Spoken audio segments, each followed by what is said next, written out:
She told her boss, "Alex is just my friend. Nothing serious." I said, "If that is what you want."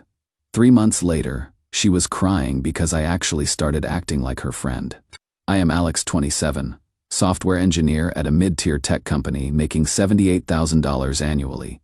Pretty standard setup: work, gym, Call of Duty with the guys on weekends. My girlfriend Lisa, 26, works in marketing at the same company, pulls in about $95,000. We had been together exactly 23 months, living together for the past 8 months, in a $2,800 downtown apartment that I pay for, completely while she covers utilities and groceries. Lisa's always been image conscious. Marketing people have to network.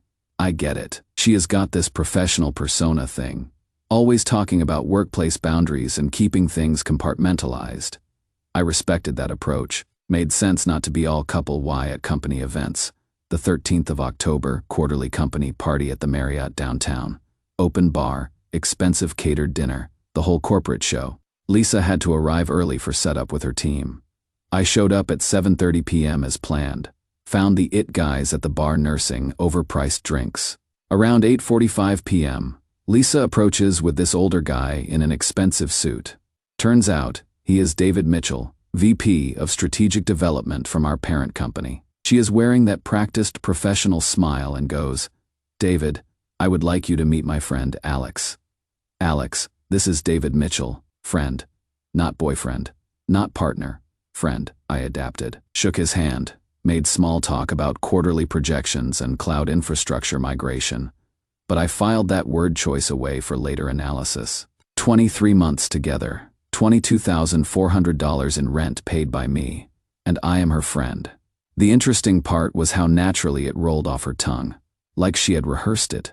Later that night, around 10:15 p.m., I am in the bathroom when I hear Lisa talking to her coworker Sarah in the hallway outside. Sarah's asking about us, and Lisa says, exact quote, "Because I remember this clearly, Alex is sweet, but he is more like my safety net, you know?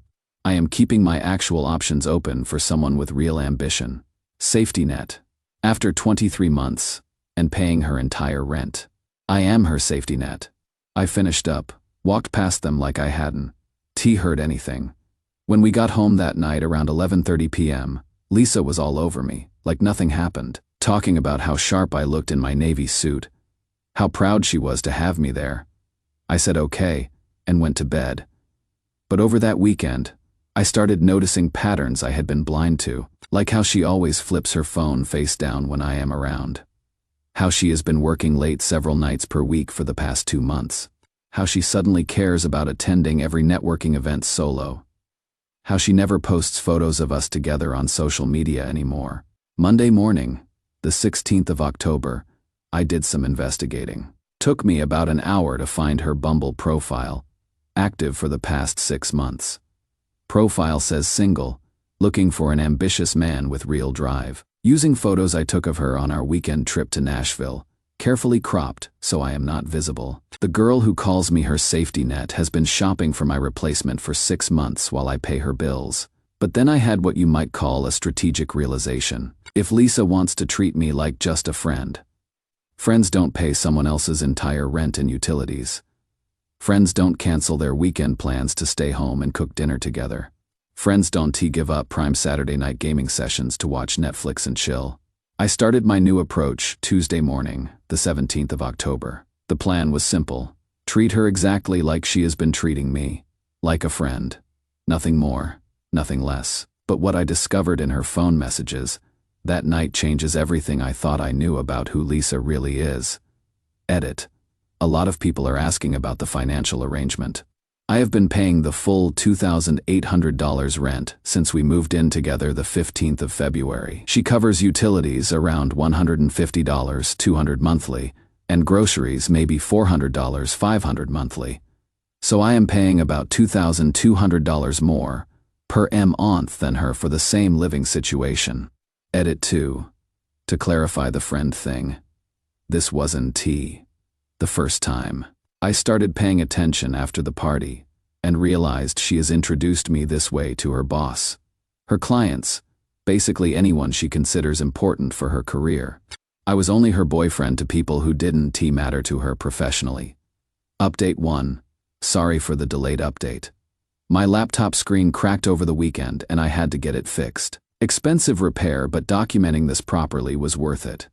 Tuesday morning, Lisa's doing her usual routine. Full makeup, hairstyled, picking out some expensive blouse. She comes over while I am making coffee and plants her usual goodbye kiss on my cheek. I stepped back and said, "Morning, Lisa. Coffee's fresh if you want some." She paused, looked confused for a few seconds, but didn't say anything. I grabbed my travel mug and headed to work. No goodbye kiss. No, have a good day, babe. Just see you later. At work, I made some adjustments. Usually I swing by her department around noon to see if she wants to grab lunch together. Tuesday, I went to that burger place on 5th Street with Jake and Mike from my development team. Good lunch and actual conversation about the new React framework we are implementing. When I got back around 1:15 p.m., Lisa had texted asking where I had gone for lunch. I told her burger place with the guys and asked what was up. She responded that I hadn't asked if she wanted to come. I explained that I didn't think she would be interested since it was just a work friend thing, left on read for over 2 hours. After work, I hit the gym as usual, but instead of rushing through my workout to get home and cook dinner for both of us, I took my time, did an extra set, chatted with Tom about his new motorcycle, grabbed a protein shake, and actually sat in the locker room scrolling through my phone.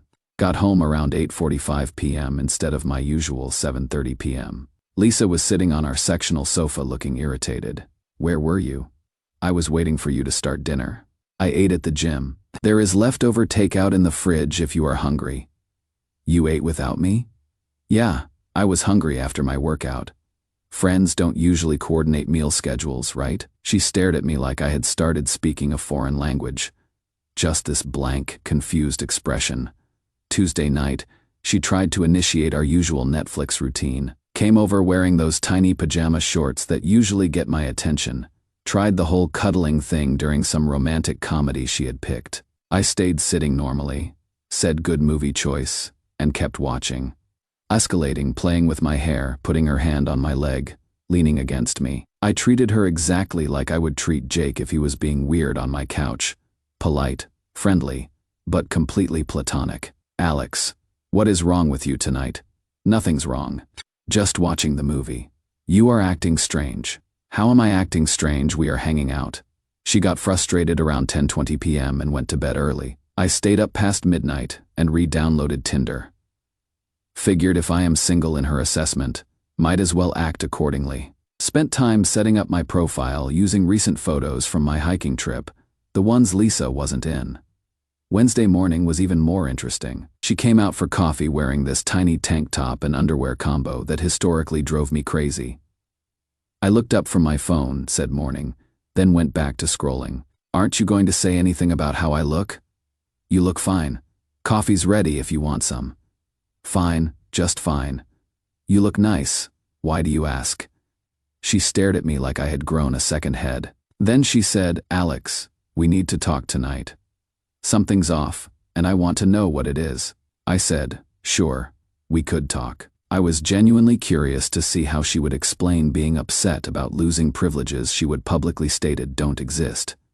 But here is where it gets really interesting. Remember how I mentioned finding her Bumble profile? Well, I decided to dig a little deeper. Found text messages between her and Sarah from late September, where Lisa was literally planning her exit strategy. Quote, "I am giving myself until Christmas to find someone better. Alex is comfortable but not ambitious enough for where I want to be in 5 years. Comfortable but not ambitious enough." Translation, good enough to pay a $2,800 rent while she shops for an upgrade. There were also message threads with some guy named Marcus, from her gym, coffee dates, lunch meetings, dinner plans. Based on the conversation tone, these definitely weren't platonic meetups. She has been telling him about her relationship situation, how she is figuring things out. Classic branch, swinging behavior. Wednesday evening's conversation was going to be fascinating. I planned to ask her a simple question. If she is so upset about her friend acting like a friend, why exactly is that a problem? Plot twist though, Marcus had texted her Wednesday afternoon asking about dinner plans for Thursday night. Apparently she had committed to meeting him at Romano's Italian Kitchen, same restaurant where we had our first official date 23 months ago. The disrespect was honestly impressive. She was planning to take her backup option to our spot while living rent-free in the apartment I pay for. That is when I realized the real scope of what I was dealing with. Edit. People are asking how I saw her messages. I found her phone unlocked on the counter when I got home early from work one day. I know I shouldn't have looked, but after the friend introduction and finding the dating profile, I needed to know how deep this went. Edit 2. About Marcus. Looked him up on social media through her tagged photos. He is 31, personal trainer at her gym, drives a BMW. Exactly the type she thinks she deserves based on her conversations with Sarah. Very much fits her new ambitious man criteria. Edit 3. For those asking why I didn't confront her immediately, I needed to see the full picture. If you catch someone in one lie, there are usually more you haven't found yet. Documenting everything was the smart approach here. Update 2. Been dealing with some server issues at work this week, so sorry for the delay. Finally caught up enough to give you guys the full update. Thursday's confrontation was absolutely unreal. I have never seen someone get so angry while simultaneously trying to pretend they had no right to be angry. Lisa came home Wednesday evening around 6:45 p.m. with takeout from Bangkok Garden, our usual Thai place. Expensive spread laid out in the dining room with candles and cloth napkins, clearly trying to set a romantic atmosphere. She had changed into this blue dress I had complimented before and done her hair in loose curls. I got dinner from Bangkok Garden, thought we should talk about us. I sat down and started eating the pad see. You. Thanks. This is good. What about us? She launched into this prepared speech about how I had been emotionally distant and cold for the past few days, how she was worried about our relationship and didn't understand why I was pulling away from her. She used phrases like "we have built something special and I miss the connection we used to have." I kept eating and nodding, letting her talk herself into a corner. When she finished her monologue around 7:15 p.m., I put down my fork and looked directly at her. Lisa, I am confused about something. Why are you worried about us? I thought we were just friends. Her face went completely white, like someone had drained all the blood out of her head. What are you talking about? Well, that is how you introduced me to David Mitchell last Friday, my friend Alex. So I figured that is what our relationship is. Alex, that was professional context. You know, I maintain boundaries at work events, right? Makes total sense. So I have been thinking, if we are friends, maybe we should restructure some things. Friends don't typically pay someone else's entire rent when they make less money, and friends definitely don't share a bedroom. She just stared. I could literally see her brain trying to process how to respond without admitting she wanted relationship benefits while publicly maintaining friend status. You are being ridiculous. You know we are in a relationship, are we? Because your Bumble profile says you are single and looking for an ambitious man. All remaining color drained from her face. How did you go through my phone? Found it by accident. I have Bumble too now. Saw your profile Tuesday morning. Great photos, by the way. I remember taking that beach shot from our Nashville trip. Cool waterworks. Mascara running. The complete performance. It is not what you think. I am not upset about it. Friends can date whoever they want. Actually, I am proud of you for putting yourself out there. That profile description about wanting an ambitious man really captures what you are looking for. She was sobbing now. Stop saying we are friends. You know we live together. We have been together for almost 2 years. But you told David we were friends. You told Sarah I was your safety net. So which version is accurate? That is when she completely lost it. Started screaming about how I was manipulating her words and being deliberately cruel. How I knew what she meant and was twisting everything she said. The neighbors probably thought someone was being murdered. You cannot just decide we are friends because of one introduction at a work party. I am not deciding anything. I am just accepting the status you assigned to our relationship. I will be your friend. That is not what I want. She sat there with her mouth open, completely unable to answer. About 30 seconds of pure silence. That is when I pulled out my phone and showed her the screenshots I had taken of her message thread with Marcus. Found these too. Looks like you have dinner plans tomorrow night that you forgot to mention. Those messages, Marcus and I are just friends. It is not romantic. Perfect. So you have friend Marcus and friend Alex. You are really good at collecting friends. I got up and started clearing my plate. I am going to stay at Jake's place tonight. Give you some space to figure out what you want from this friendship. She grabbed my arm as I headed toward the bedroom. Alex, please. Can we discuss this like adults? We are discussing it. And as your friend, I think you should definitely go to dinner with Marcus tomorrow. You shouldn't keep friends waiting. I packed a weekend bag while she sat on the bed alternating between crying and trying to explain how the Marcus situation was just someone to talk to when she felt confused about us. How the Bumble profile was just for validation, and she wasn't actually meeting anyone from it. As I was leaving, she tried one final manipulation. If you walk out that door, we are done forever. I turned around and looked at her. Lisa, we were done the moment you decided I wasn't worth calling your boyfriend in public. The aftermath was more than I ever expected. Edit. For everyone asking about the lease situation, it is in my name only since I am the one paying. She is not legally obligated to anything, which makes this easier to handle. Edit 2. Jake's been incredible through this guy. Let me crash rent-free, and hasn't he asked a single intrusive question. His girlfriend brought over food yesterday and said Lisa never deserved someone who took care of her like me. Good friends are everything. Final update. Quick final update since people have been asking what happened next. It has been exactly 12 weeks since I moved out, and the transformation has been remarkable. Lisa's downward spiral was swift and comprehensive. Found out through office gossip that she went to Romano's that Thursday night and waited alone for over 2 hours. Marcus never showed. Turned out he was at some event with friends that weekend. Monday after our breakup, she tried to play it off at work, like it was mutual. But by Wednesday, word had spread about her dating app activities and the Marcus situation. In a company of 200 people, nothing stays secret long. Her dating life became office entertainment. Sarah told Jake's girlfriend that Lisa's been on numerous first dates since October and 0 second dates. Apparently she leads with salary expectations and her 5-year career plan. Men aren't responding well to being interviewed for the position of ambitious boyfriend. The Marcus thing imploded quickly. He was interested for a few weeks, until she started pressuring him about meeting her parents and discussing their potential future together. Guy blocked her on everything after she showed up at his gym, unannounced with coffee. Meanwhile, I have been living my actual best life. Found a 1-bedroom apartment 8 minutes from work for $1,650 monthly. No longer paying someone else. S-way means I have already saved thousands. Used part of it for a new gaming setup and a weekend trip to Colorado with Jake and the guys. Picked up freelance coding contracts worth over $8,000 total over the past 3 months. Started going to the rock climbing gym with Tom and his crew. Turns out I am decent at it. Got back into guitar, which Lisa used to complain about because it was too loud during her evening phone calls.